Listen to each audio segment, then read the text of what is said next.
So I've been a console player for pretty much most of my life, and as far as which console, I've bounced back and forth between PlayStation and Xbox, but this past generation I went with the Xbox One. Monster Hunter is the first game that I've played on PC with an actually decent setup. To be blunt, I've enjoyed my experience with it more so than I have with any other game or console in recent years. There's a lot of reasons behind it, but even some accessibility barriers that come down when playing on PC. This isn't a PC master race kind of video, but more so specifically why I enjoy playing Iceborne on PC, although I'm sure there's some reasons that can be said for other games as well. I'll still be bouncing back and forth between console and PC though, so I can play with as many of you guys as possible. To jump right into it, the performance on PC is just incredible. Playing in higher frames per second consistently is like playing a brand new game altogether. I don't have an Xbox One X, so the jump to PC for me was a pretty big leap. A game like Monster Hunter has you making pretty calculated decisions and reacting as fast as possible to a really impressive AI when it comes to the monsters themselves. So having that crispy frame rate consistently gives you as much time as possible for those decisions and reactions. It actually took me a decent bit of time to get used to this change, but once I did, it felt so much better and felt more reliant on my skill and decision making for better or worse, rather than choppy frames being the deciding factor.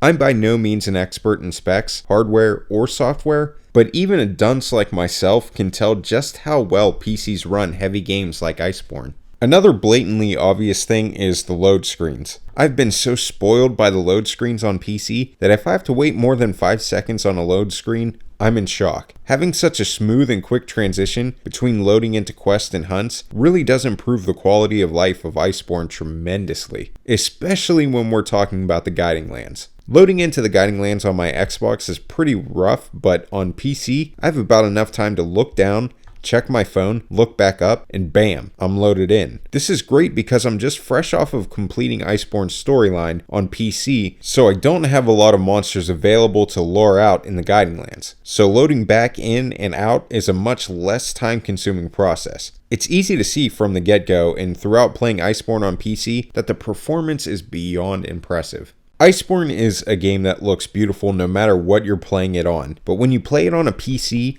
you really can get the most out of it. My setup isn't optimized to play it at its highest settings consistently, but even when you talk about mid or high settings, it's wonderfully immersive. Even when I play on Xbox, Iceborne is still such a great looking game, but it's in the details where PC really shows the peak that it can reach. Seeing the individual scales, hairs, claws, teeth, etc. in such fine detail really takes that immersion I was talking about to the next level. You even see it when you're mining for materials or digging in bone piles. When you see the weapons and armor in this kind of detail as well, it's game changing. It gives you even more of an accomplished feeling knowing how much time and effort you put into getting the materials for that armor piece or weapon. But there's another way to make those weapons and armor look even better. If there was a ranking to these reasons, then this would probably be the clear number one for me. Modding is something that's only as good as the community makes it. And if you haven't experienced modding in the Monster Hunter World community, let me be the first to tell you that it's surely not lacking at all when it comes to creativity and talent. The most common thing that I use in terms of modding are the mods that change the appearance of your armor or weapon. There's such a disdain for some of the bone and iron models that Capcom threw onto some of the community's favorite weapons. Well, there's a number of possible solutions with mods. You can use a mod that replaces that ugly Glavenus greatsword with an existing model in world that you do like. Or, if you're lucky enough, you can find a mod that replaces the model with something unique, fresh, and absolutely badass. There's honestly quite a few mods that bring back some of the favorites from previous installations of Monster Hunter. The days of having to deal with the ugliness of a weapon or praying for something in the form of layered weapons coming to Iceborne are over. Just mod it and enjoy your spoils. And this extends to armor as well. The amount of choices you have to make your hunter unique and something you can be 100% satisfied with is incredible. And this is me talking while a lot of mods haven't been updated for Iceborne yet. The Berserk armor from Guts is one of my favorite armor mods for sure. Coupling that with the slightly tweaked and updated mod version of Leviathan's Fury is everything I could ask for. Having these mods available have also helped to push me towards using weapons that I normally don't frequent. That tweaked Leviathan's Fury that I was talking about is a perfect example. I don't really play Greatsword that much and don't prefer to, but just to use this thing, I used it for so many hunts in the Guiding Lands already. There's a mod that turns the Zinogre bowgun into a Terra Cannon, so I've been using that much more than I ever would have. And that's just the tip of the iceberg when it comes to modding in Iceborne. There's plenty of quality of life mods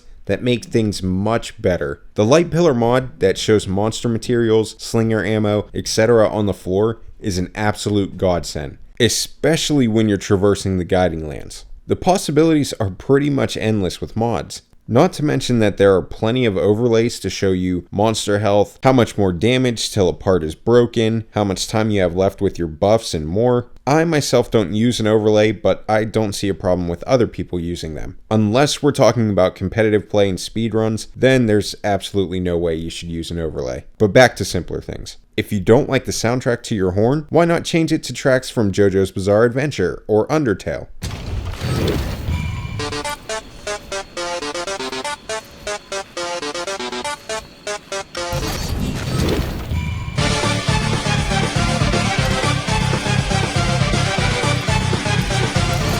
Or, if for some reason you wondered exactly what it would be like if Odogaron or Nergigante had a dong, have no fear, there's a mod for that. You remember that mod I was talking about with the Zinogre heavy bowgun? The only reason that I'm able to even use the heavy bowgun in an even semi-optimal way is because of controller remapping that's available on PC. This isn't an Iceborne specific thing because Steam is actually behind the controller remapping, but on PC, you're able to choose between toggling or holding the aim button. One of the main problems that I have using the bowgun is that you have to aim, move, and fire all at the same time, and without the usage of my fingers, that's a pretty hard thing to pull off simultaneously.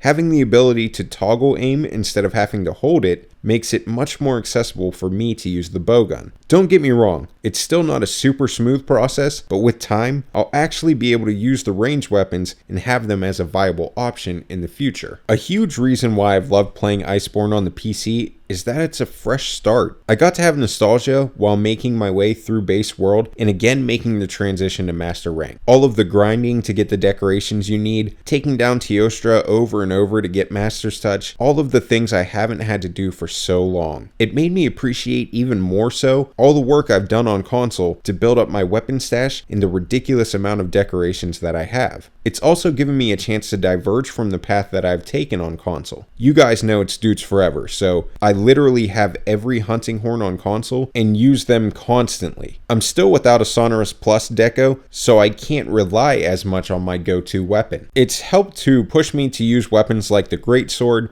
Switch Axe, Sword and Shield, weapons that I very rarely use on console without having a specific reason for doing so. Where I'm sitting at right now on PC, I still don't have some of the essential decorations like tenderizers, crit boost, shield, mind's eye, etc. So now I'm having to get back to getting creative and working with what I've got. It's such a familiar feeling and a refreshing one at that. I'm not just doing whatever the new content is and then struggling to find reasons to jump back in. I have so much left to do on PC and I've barely scratched the surface. And the thing is, this isn't even the complete Iceborne experience. Rajang and the Volcanic Guiding Lands area just came out not too long ago. There's still a lot of catching up to do, and with updates comes more mod potential, which makes room for even more awesome experiences. Playing Iceborne is a unique experience that retains all of the things that make it great on console with the added benefits PC can provide. You have so many possibilities when it comes to things like mods that it's pretty rare that your Iceborne experience is the same as the next person's. You probably have some kind of modded armor or weapon that the next person didn't even know existed. Myself and the next hunting horn user could have the same exact horn, but mine has a completely different sounding soundtrack. And when I get a crit on a monster, a bunch of stars or snowflakes shoot out to show it. I mean, you guys get the picture. There's just so many possibilities to enrich or enhance the game that you feel spoiled on PC. But it goes beyond just modding. Accessibility is boosted to much higher levels, and that's something that I can greatly appreciate. The performance on PC, for me, is a dream, even with the weird anti-cheat thing that they tried to put in place that didn't actually help to do much. Consistent high frame rate play is great, and the look of the monsters and environments are absolutely gorgeous. You wrap all of this together, and it's pretty clear that I'm going to be enjoying the PC experience in Iceborne for the foreseeable future. But that's going to be it for this one, guys. Like I said, I'm by no way trying to say that PC is the master race or anything, but I can absolutely say my Iceborne experience has been all I could ask for. If you liked the video, let me know with a thumbs up. Comment down below what some of your favorite mods are and why you choose to play Iceborne on PC. Subscribe if you haven't already for more Iceborne, Hunting Horn, and other Monster Hunter content. Dudes forever, have a good night, and happy hunting.